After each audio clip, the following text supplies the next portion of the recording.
నమస్కారం ఘంటారావానికి స్వాగతం. ముందుగా ప్రధాన అంశాలు. నేడు ముఖ్యమంత్రి ముందుకు బీసీ రిజర్వేషన్ల ఖరారు నివేదిక అందించనున్న IAS Rajiv Ranjan Mishra dedicated commission.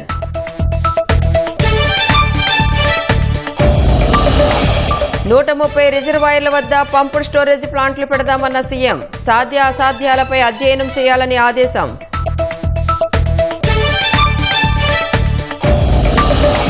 Hyderabad లో ఈగల్ బృందంపై గంజాయి ముఠా దాడి. కుక్కలను వదిలి స్క్రూ డ్రైవర్తో పొడిచిన వైనం.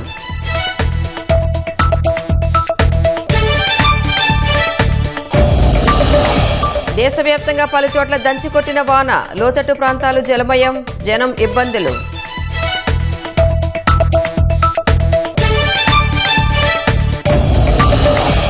ఇరాన్తో యుద్ధంలో అమెరికాకు భారీ నష్టం. 45 MQ-9 రీపర్ డ్రోన్లు ధ్వంసం.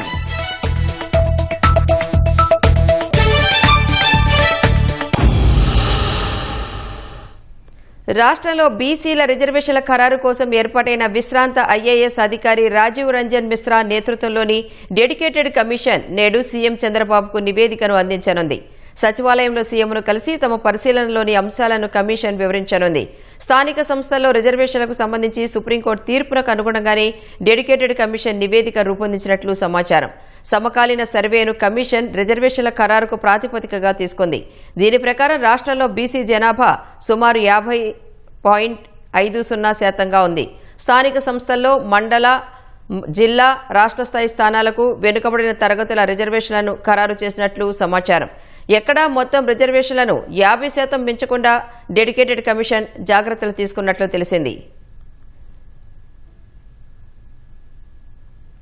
రాష్ట్రంలో పెరుగుతున్న విద్యుత్ డిమాండ్కు అనుగుణంగా ఉత్పత్తి సామర్థ్యాన్ని పెంచి వినియోగదారులకు తక్కువ ధరకే అందించేలా సమగ్ర ప్రణాళికలు సిద్ధం చేయాలని సీఎం చంద్రబాబు అధికారులను ఆదేశించారు.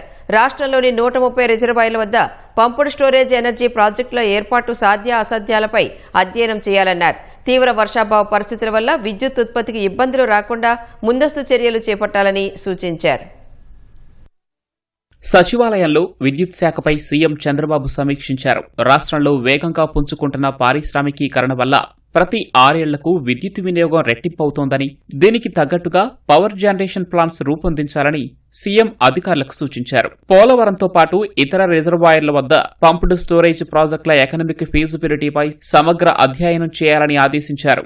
సౌర విద్యుత్ ఉత్పత్తిని ప్రోత్సహించేందుకు పీఎం సూర్యఘర్ కింద సెప్టెంబర్ నాటికి 6 లక్షల సోలార్ కనెక్షన్లు, నాన్ సూర్యఘర్ కింద మరో 3 లక్షల కనెక్షన్లు వేగవంతం చేయాలన్నారు. వీటితో పాటు అదనంగా 10 లక్షల కనెక్షన్ల కోసం కేంద్రానికి ప్రతిపాదనలు పంపాలన్నారు. కుసుమ్ పథకం లక్ష్యాలను చేరుకుంటూనే మరో 2000 మెగావాట్ల సామర్థ్యం కోసం కేంద్రాన్ని కోరాలని సూచించారు. సోలార్, విండ్, పంప్డ్ స్టోరేజ్ వంటి పునరుత్పాదక వనరులను సమన్వయం చేస్తూ రాష్ట్రంలో నిరంతర విద్యుత్ సరఫరా వ్యవస్థను ఏర్పాటు చేయాలని ఆదేశించారు.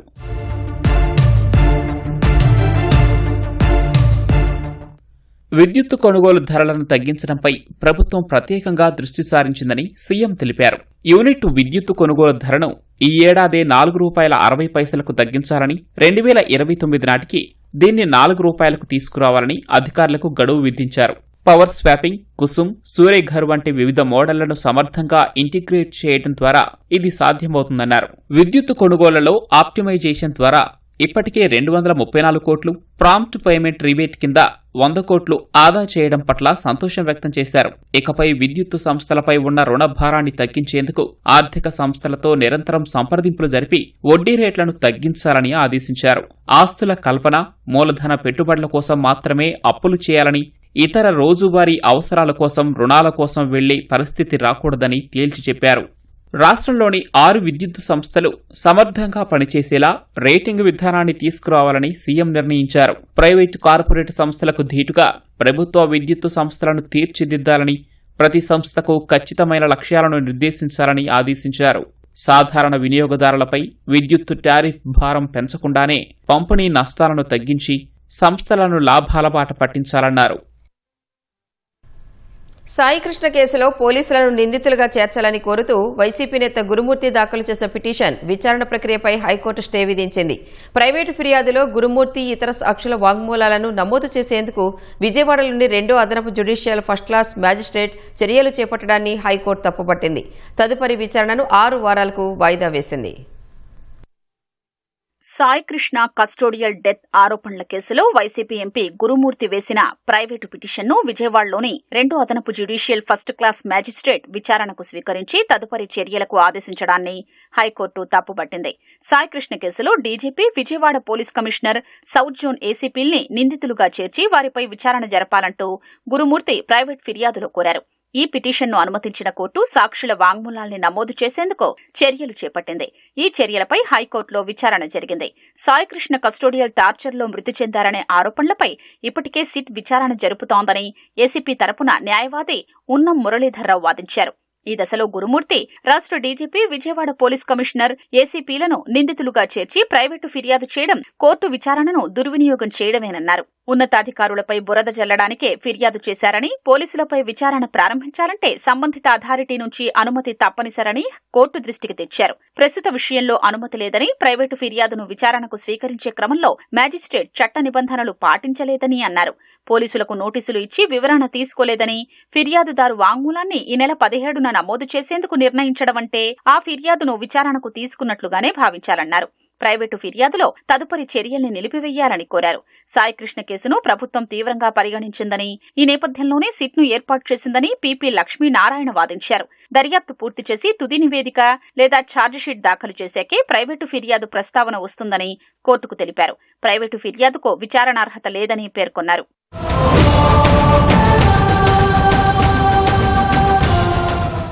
కేసును సిట్ దర్యాప్తు చేస్తుండగా దానికి సమాంతరంగా విజయవాడ కోర్టు ప్రైవేటు ఫిర్యాదును విచారించడం ఆమోదయోగ్యం కాదని హైకోర్టు తేల్చి చెప్పింది. ఇలాంటి చర్యలు న్యాయ విచారణను దుర్వినియోగం చేయడమే అవుతుందని తెలిపింది. ఈ దశలో ప్రైవేటు ఫిర్యాదుపై విచారణ జరపకుండా మ్యాజిస్ట్రేట్ నియంత్రించుకుని ఉండాల్సిందని వ్యాఖ్యానించింది. సాయి కృష్ణ అదృశ్యంపై పోలీసులు ఎఫ్ఐఆర్ నమోదు చేయలేదని, సిట్ సరైన మార్గంలో దర్యాప్తు చెయ్యట్లేదని, పక్షపాతంతో వ్యవహరిస్తోందని ఎంపీ తన ఫిర్యాదులో ఎక్కడా పేర్కొనలేదని, ఈ దశలో ప్రైవేటు ఫిర్యాదు దాఖలు చెయ్యడమనే ప్రశ్నే ఉత్పన్నం కాదని తేల్చి చెప్పింది. ప్రైవేటు ఫిర్యాదులో చర్యలన్నింటినీ తదుపరి విచారణ వరకు నిలిపివేసింది. ఈ కేసు విచారణను 6 వారాలకు వాయిదా వేస్తూ న్యాయమూర్తి డాక్టర్ జస్టిస్ వై లక్ష్మణరావు మధ్యంతర ఉత్తర్వులు ఇచ్చారు. విచారణ సందర్భంగా గురుమూర్తి ప్రైవేట్ పిటిషన్పై సౌత్ జోన్ ఏసీపీ కె మానస హైకోర్టులో అత్యవసర పిటిషన్ దాఖలు చేశారని, అయితే విజయవాడ కోర్టు ఆదేశాలపై ప్రభుత్వమే హైకోర్టుకు ఎందుకు రాలేదని న్యాయమూర్తి పీపీని ప్రశ్నించారు. కడప జిల్లా ప్రొద్దుటూరులో వృద్ధురాలు పోగొట్టుకున్న బంగారాన్ని పోలీసులు తిరిగి అప్పగించారు. నేతాజీ నగర్కు చెందిన వృద్ధురాలు ఇంటి నుంచి ఆటోలో పట్టణంలోని పాత బస్టాండ్కు వెళ్లారు. ఈ క్రమంలో దారి మధ్యలో ఆమె బ్యాగ్ పడిపోయింది. ఆటో దిగేటప్పటికీ బ్యాగ్ కనిపించకపోవడంతో వృద్ధురాలు ఒకటో పట్టణ పోలీస్ స్టేషన్కు ఆశ్రయించారు. పోలీసులు వెంటనే సీసీ కెమెరాలను పరిశీలించి స్థానిక ఆర్ట్స్ కాలేజ్ రోడ్లో పడిపోయినట్లు గుర్తించారు. బ్యాగ్ను తిరిగి వృద్ధురాలికి అప్పగించారు. అందులో 10 లక్షల విలువైన బంగారు ఆభరణాలు ఉన్నట్లు పోలీసులు తెలిపారు.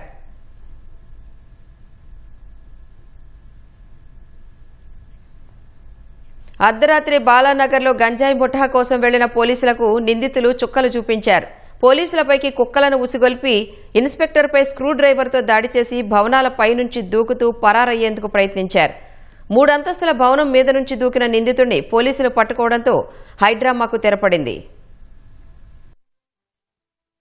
ఆంధ్రప్రదేశ్లోని పాడేరుకు చెందిన దుర్గాప్రసాద్, కమలాకర్, కిరణ్ అన్నదమ్ములు కొన్నేళ్ల క్రితం హైదరాబాద్కొచ్చి బాలానగర్లో స్థిరపడ్డారు. వినాయక్ నగర్లోని ఓ ఇంట్లో ఉంటూ క్యాటరింగ్ కోసం యువకుల్ని పంపిస్తున్నారు. పైకి మాత్రం క్యాటరింగ్ చేసేవారికి సహకరిస్తున్నా తెర వెనుక మాత్రం గంజాయి దందా సాగించారు. బాలానగర్లో భారీగా గంజాయి విక్రయాలు జరుగుతున్న సమాచారంతో ఈగల్ బృందం 4 నెలలుగా నిఘా పెట్టింది. 2022 నుంచి గంజాయి దందా సాగిస్తున్నట్లు దర్యాప్తులో గుర్తించారు. ఏఓబీ నుంచి గంజాయిని తీసుకొచ్చి చిన్న పొట్లాలుగా మార్చి వాట్సాప్ ద్వారా ఆర్డర్లు తీసుకుంటున్నట్లు గుర్తించారు. ఓల్డ్ ఎయిర్పోర్ట్ రోడ్డులో డెడ్ డ్రాప్ పద్ధతిలో గంజాయి పెట్టి ఫోటోలు, లొకేషన్ పంపించి వినియోగదారులకు పంపించేవారని తెలిపారు. 40 బృందాల్ని ఏర్పాటు చేసి ఈ నెల 11న అర్ధరాత్రి నిందితుల ఇంటిపై ఈగల్ బృందం దాడి చేసింది. అర్ధరాత్రి 2 గంటలకు పోలీసులు ఇంట్లోకి వెళ్లగానే నిందితులు పెంపుడు కుక్కను ఉసిగొలిపారు. కుక్క ఓ కానిస్టేబుల్ను కరవగా నిందితులు పోలీసులపై దాడి చేసి పారిపోయేందుకు ప్రయత్నించారు. 2 పట్టుబడగా నిందితుడు కిరణ్ ఇన్స్పెక్టర్ మల్లేష్ చేతిపై స్క్రూ డ్రైవర్తో దాడి చేసి భవనాలపైకెక్కాడు. సినీ ఫక్కీ తరహాలో ఓ భవనం నుంచి మరో భవనంపైకి దూకుతూ తప్పించుకునేందుకు యత్నించాడు. 3 అంతస్తుల భవనంపై నుంచి దూకడంతో గాయాలు కాగా పోలీసులు అతన్ని పట్టుకుని అదుపులోకి తీసుకుని ఆసుపత్రికి తరలించారు. ఇంట్లో చేసిన సోదాల్లో 14.5 కిలోల గంజాయి, కార్లు స్వాధీనం చేసుకున్నారు. తనిఖీల్లో ఎయిర్ గన్ లభ్యమైనట్లు ఈగల్ ఫోర్స్ ఎస్పీ గిరిధర్ తెలిపారు. బేగంపేట పరిసర ప్రాంతాల్లో, ఓల్డ్ ఎయిర్పోర్ట్ పరిసర ప్రాంతాల్లో ఒక పర్సన్ గాంజా వేసిపోతారనే సమాచారం మీద మేము మా టీం ఫామ్ చేసుకొని అక్కడికి ఓల్డ్ ఎయిర్పోర్టు బేగంపేట దగ్గర మనం చూస్తూ ఉంటే నిన్న ఈవినింగ్ టైంలో ఒక వ్యక్తి సస్పీషియస్గా అక్కడ తిరగడం, తర్వాత అతను ఒక ప్లేస్కి వెళ్ళి అక్కడ కింద పడేసిన ఒక ప్యాకెట్ గాంజాను, ఒక ప్యాకెట్ను తన జేబులో పెట్టుకోవడము గమనించి వెంటనే ఇమీడియట్గా మా టీం అతని దగ్గరికి అప్రోచ్ అయ్యి అతన్ని కస్టడీలోకి తీసుకొని చెక్ చేసినప్పుడు కొంత దాదాపు 50 గ్రాముల గాంజా ఉన్నట్టుగా తెలిసింది. వెంటనే అతడు ఎక్కడి నుండి వస్తున్నది అనేది సమాచారం తీసుకొని ఇమీడియట్గా మా డైరెక్టర్ గారికి తెలియజేయడము, టీమ్స్ ఫామ్ చేసుకొని హైదరాబాద్లో ఒక 3 పర్సన్స్, బొల్లా బ్రదర్స్, బొల్లా దుర్గాప్రసాద్, బొల్లా కిరణ్ కుమార్, బొల్లా కమలాకర్ అనే 3 వ్యక్తులు ఇట్లా వాట్సాప్ ద్వారా ఎవరైతే తమకు పరిచయం ఉన్న కస్టమర్స్కు సమాచారం ఇవ్వడం, వాళ్ళు డబ్బు ట్రాన్స్ఫర్ కాగానే ఇమ్మీడియట్గా వాళ్ళు ఒక ప్రదేశానికి వెళ్ళి అక్కడ ఒక గాంజా 50 గ్రాములు 100 గ్రాములు వాళ్ళు ఎంత డిమాండ్ చేస్తే అంత గాంజా పడేసి అక్కడ నుండి ఆ లొకేషను, ఆ ఫోటో కస్టమర్కు పంపడం వాట్సాప్ ద్వారా చేస్తున్నారు. ఇంట్లో దుర్గాప్రసాద్ మరియు కిరణ్, కమలాకర్ 3 కస్టడీలోకి తీసుకొని అతని ఇంట్లో సెర్చ్ చేస్తే 14 కిలోల గాంజా మాకు దొరికింది. దాంతోపాటుగా ఒక ఎయిర్ గన్ కూడా దొరికింది. వీళ్ళు ఈ గాంజా వ్యాపారానికి ఒడిశా నుండి గాంజా తెస్తున్నట్టుగా, దానిలో కొంతమంది మధ్యవర్తులు ఉన్నట్టుగా, అంతేకాకుండా ఒడిశాలో ఎవరైతే ఉన్నారో ఇమ్మీడియట్గా వాళ్ళని కూడా మన పోలీసులు ఇమ్మీడియట్గా రీచ్ అయిపోయి అక్కడ వాళ్ళని ఒక 5 కస్టడీలోకి తీసుకోవడం జరిగింది. గంజాయి దంతా కంటే పోలీసులతో నిందితులు కలిగి ఉన్న సంబంధాలే ఇప్పుడు సంచలనంగా మారాయి. బాలానగర్ పోలీస్ స్టేషన్లోని ఓ ఎస్ఐ 5 కానిస్టేబుళ్లతో గంజాయి గ్యాంగ్కు సన్నిహిత సంబంధాలున్నట్లు ఈగల్ దర్యాప్తులో తేలినట్లు సమాచారం. ఈ నెల 11న నిందితుల ఇంట్లో జరిగిన మద్యం పార్టీలో ఓ కానిస్టేబుల్ పాల్గొన్నట్లు, తన మ్యాన్ ప్యాక్ ను అక్కడే మర్చిపోవడంతో గంజాయి గ్యాంగ్ పోలీసుల సంబంధాల బాగోతం వెలుగులోకొచ్చింది. ఆ మ్యాన్ ప్యాక్ ను ఈగల్ బృందం స్వాధీనం చేసుకుంది. తనిఖీలకు వస్తే ముందుగానే నిందితులకు పోలీసులు సమాచారమిస్తున్నట్లు ఈగల్ అనుమానిస్తోంది. నిందితులు దుర్గాప్రసాద్, కమలాకర్, కిరణ్ పై పోలీసులు 2 కేసులు నమోదు చేశారు. గంజాయి విక్రయాలపై ఈగల్ కేసు నమోదు చేయగా, పోలీసులపై దాడి, ఆత్మహత్యాయత్నంపై బాలానగర్ పోలీస్ స్టేషన్లో మరో కేసు నమోదైంది. ఈ నెల 22న ట్రయల్ రన్ నిర్వహించి ఆ తర్వాత నెలాఖరుకే వెలుగొండ నుంచి నీళ్లు ఇచ్చేందుకు ప్రభుత్వం చర్యలు చేపట్టింది. ఈ మేరకు పనులు వేగంగా సాగుతున్నాయి. 2వ టన్నెల్లో చాలా తక్కువ దూరమే లైనింగ్ మిగిలి ఉంది. అలాగే టీబీఎం తొలగింపు కూడా తుది దశకు చేరుకుంది. 2వ టన్నెల్లో జరుగుతున్న పనుల వివరాలను మా ప్రతినిధి సాయికృష్ణ అందిస్తారు. కరువు ప్రాంతం మార్కాపురానికి నీళ్లిచ్చేందుకు ప్రభుత్వం చేసిన కృషి మరికొన్ని రోజుల్లో ఫలించబోతోంది. శ్రీశైలం బ్యాక్ వాటర్ నుంచి వెలుగొండ ప్రాజెక్టు ద్వారా కరువు సీమకు నీళ్లిచ్చేందుకు ప్రభుత్వం గత 2 ఏళ్లుగా నిర్విరామంగా నిరంతరాయంగా ఎంతో శ్రమకోర్చి ఇక్కడ వెలుగొండ ప్రాజెక్టు వద్ద పనులు చేస్తోంది. ఇప్పుడు మనం వెలుగొండ ప్రాజెక్టు టన్నెల్ 2లో ఉన్నాం. విదేశాల నుంచి తీసుకొచ్చిన ఈ బోరింగ్ మిషన్, దీన్ని టన్నెల్ బోరింగ్ మిషన్ అంటారు, టీబీఎం అంటారు. చూడవచ్చు, ఈ మొత్తం కూడా కొండలను తొలుస్తూ లైనింగ్ చేస్తూ సుమారు ఈ టన్నెల్ 2లో 19 కిలోమీటర్లు ఈ పనులన్నీ పూర్తి చేసింది. 175 మీటర్ల పొడవుతో పాటు సుమారు 1900 టన్నుల బరువైన ఈ టన్నెల్ మెషీను మొత్తం ఈ వెలుగొండలోని సొరంగాన్ని మొత్తం లైనింగ్ చేసుకుంటూ ఇప్పటి వరకు వచ్చింది. పనులన్నీ చివరి దశలో ఉన్నాయి. 1500 పొడవైన మొత్తం టన్నెల్ మొత్తం డిస్మాండ్లింగ్ చేశారు, ధ్వంసం చేశారు. ఈ టన్నెల్లో నుంచి టీబీఎంని తీసుకురావటం అసాధ్యం.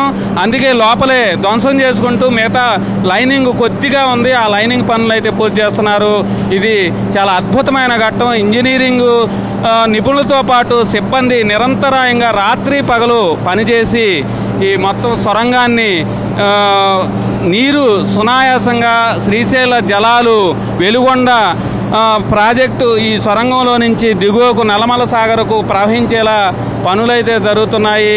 ఈ నెల 22న ట్రయల్ రన్ నిర్వహించబోతున్నారు. ఆ మేరకు ఆ పనులన్నీ వేగంగా పూర్తి చేసేందుకు ఇంజనీరింగ్ నిపుణులతో పాటు ఏజెన్సీ సంస్థ పూర్తి స్థాయిలో శ్రమిస్తున్న దృశ్యాలు మొత్తం మనం ఇప్పుడు టన్నెల్ 2లో ఉన్నాం.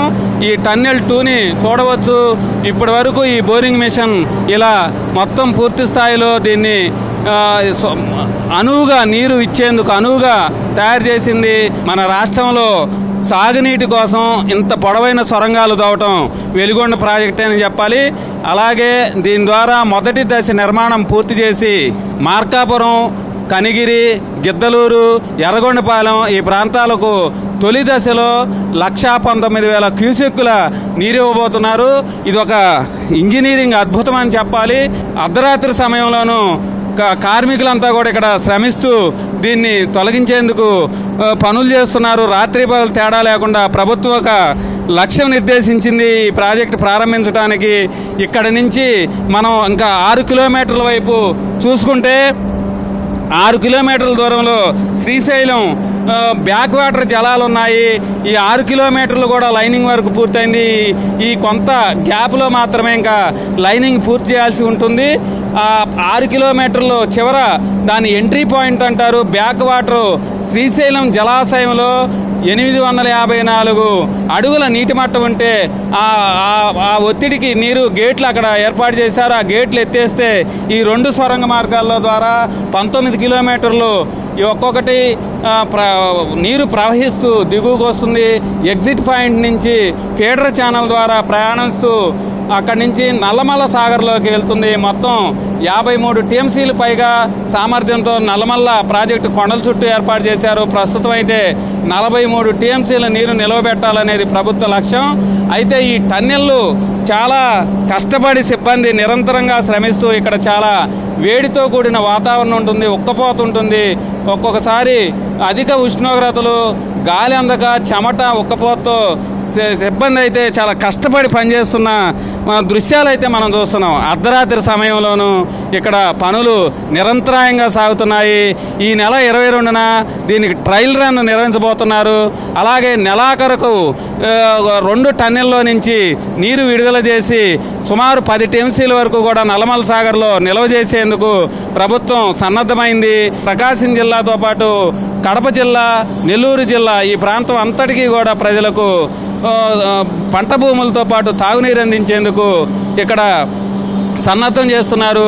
ఈ కరువు ప్రాంతాన్ని కృష్ణా సురిజలాలు ముద్దాడబోతున్నాయి. ఆ అపురూప దృశ్యం చూసేందుకు ఈ ప్రాంత ప్రజలందరూ కూడా ఎదురు చూస్తున్నారు. ఆ మొత్తం కూడా పనులు సకాలంలో లక్ష్యం ప్రకారం పూర్తి చేసేలా ప్రభుత్వం అయితే పూర్తి స్థాయిలో ఇక్కడ నిర్వహిస్తున్న పరిస్థితి. పనులని త్వరగా పూర్తి చేసి ఈ ప్రాజెక్టును అందుబాటులో తేవాలని ఒక లక్ష్యంతో అయితే పనిచేస్తున్నారు. వెలుగొండ టన్నెల్ నుంచి కెమెరామెన్ ఎంఎస్ఎన్తో సాయికృష్ణ, ఈటీవీ న్యూస్. దేశవ్యాప్తంగా పలు రాష్ట్రాల్లో వర్షాలు దంచికొడుతున్నాయి. ఒడిశాలోని మయూర్భంజ్ జిల్లాలో గత 24 గంటలుగా ఎడతెరిపి లేకుండా వాన కురుస్తుండటంతో పలు ప్రాంతాల్లో వరదలు సంభవించాయి. బారిపడ, బంగోరిపోచి, బెట్నాటి, ఉదాల, కాప్తివాడ, బాదాసాహి తదితర ప్రాంతాలు తీవ్రంగా ప్రభావితమయ్యాయి. జమ్మూ కాశ్మీర్లోని బదర్వాలో వడగండ్లతో కూడిన భారీ వర్షం కురవడంతో ఆకస్మిక వరద పోటెత్తింది. పలు ప్రాంతాల్లో రోడ్లు జలమయం కావడంతో రాకపోకలకు తీవ్ర అంతరాయం ఏర్పడింది. ఇళ్లు, దుకాణాల్లోకి వరద నీరు ప్రవేశించి ప్రజలు తీవ్ర ఇబ్బందులు ఎదుర్కొంటున్నారు. సోనామార్గ్ సమీపంలో రంగమోహ్రా వద్ద శ్రీనగర్ లేహ్ జాతీయ రహదారిపై అకస్మాత్తుగా మేఘ విస్ఫోటనం సంభవించింది. ఆకస్మిక వర్షం కారణంగా కొండచర్యలు విరిగిపడి భారీగా వరద నీరు, బురద రోడ్డుపైకి చేరడంతో రహదారిపై వాహనాల రాకపోకలు పూర్తిగా స్తంభించిపోయాయి. హిమాచల్ ప్రదేశ్లోని ధర్మశాలలో కురిసిన భారీ వర్షాలు జనజీవనాన్ని తీవ్రంగా స్తంభింపజేశాయి. రోడ్లపై భారీగా వరద నీరు నిలిచిపోయి ట్రాఫిక్ సమస్యలు తలెత్తాయి.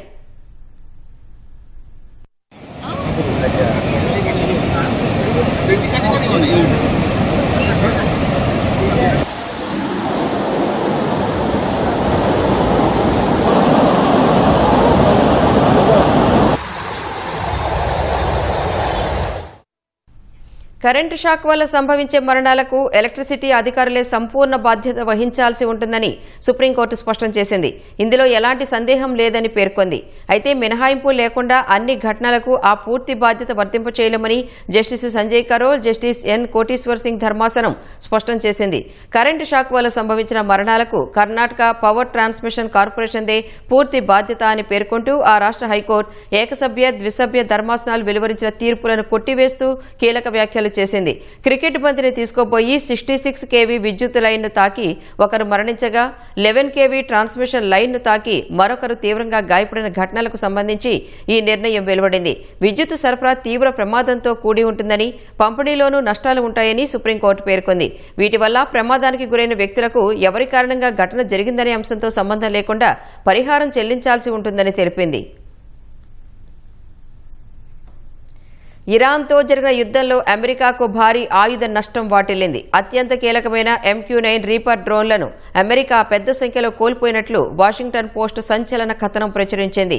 అమెరికా సైన్యంలో ఏకంగా 45 నిఘా దాడి డ్రోన్లు ధ్వంసమైనట్లు వెల్లడించింది. మొత్తం అమెరికా సైన్యం వద్ద ఉన్న ఈ డ్రోన్ల ఫ్లీట్లలో ఇది 25% సమానం. ఒక్కో డ్రోన్ విలువ అమెరికాలో దాదాపు 250 కోట్ల రూపాయలుగా ఉంది. ఈ నష్టం వల్ల అమెరికాపై 1100 కోట్ల రూపాయల ఆర్థిక భారం పడినట్లు అంచనా. అయితే ఈ డ్రోన్లన్నీ శత్రువుల దాడుల్లోనే కూలిపోలేదని, కొన్ని కమ్యూనికేషన్ లింక్ తెగిపోవడం వల్ల కూడా ధ్వంసమైనట్లు అమెరికా అధికారులు తెలిపారు. యుద్ధానికి ముందు అమెరికా దగ్గర 185 MQ-9 రీపర్ డ్రోన్లు ఉండగా ప్రస్తుతం ఆ సంఖ్య 135కు పడిపోయింది.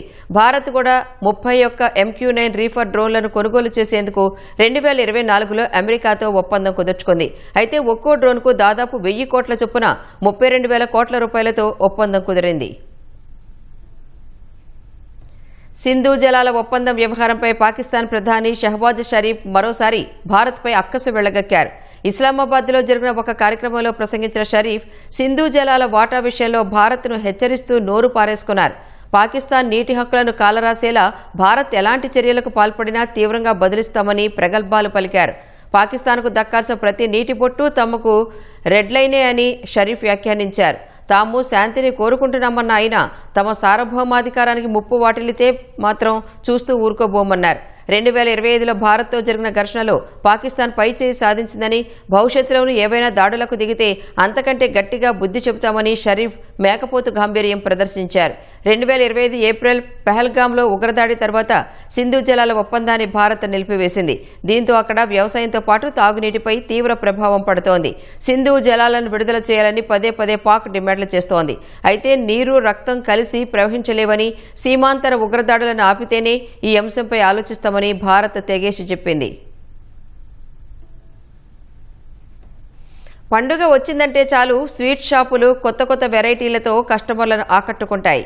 ఇప్పుడు రాజస్థాన్ రాజధాని జైపూర్లోని ఓ స్వీట్ షాప్ ఏకంగా 24 క్యారెట్ల బంగారంతో చేసిన ఓ స్వీట్ను మార్కెట్లోకి తీసుకొచ్చింది.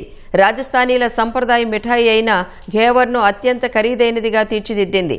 ఈ రాయల్ స్వీట్ ధర అక్షరాల 21,000 రూపాయలు. రాజస్థాన్లో ఎంతో ఘనంగా జరుపుకునే తీజ్ పండుగ కోసం ఈ స్వీట్ షాప్ స్వర్ణ శృంగార్ ఘేవర్ పేరుతో దీన్ని ప్రత్యేకంగా తయారు చేసింది. తినగలిగే 24 క్యారెట్ల స్వచ్ఛమైన బంగారు పొడి, అత్యుత్తమ నాణ్యత గల డ్రై ఫ్రూట్స్, అసలైన ఇరానియన్ కుంకుమ పువ్వును దీని తయారీలో ఉపయోగించారు. పైన బంగారు పూతతో తేనె పట్టు ఆకృతిలో చూసేందుకు రాజసం ఉట్టిపడేలా ఈ స్వీట్ను తీర్చిదిద్దారు. ఇవి మార్కెట్లోకి వచ్చిన ఒక్క రోజులోనే 2 ప్రీమియం ఘేవర్లు అమ్ముడుపోయాయి.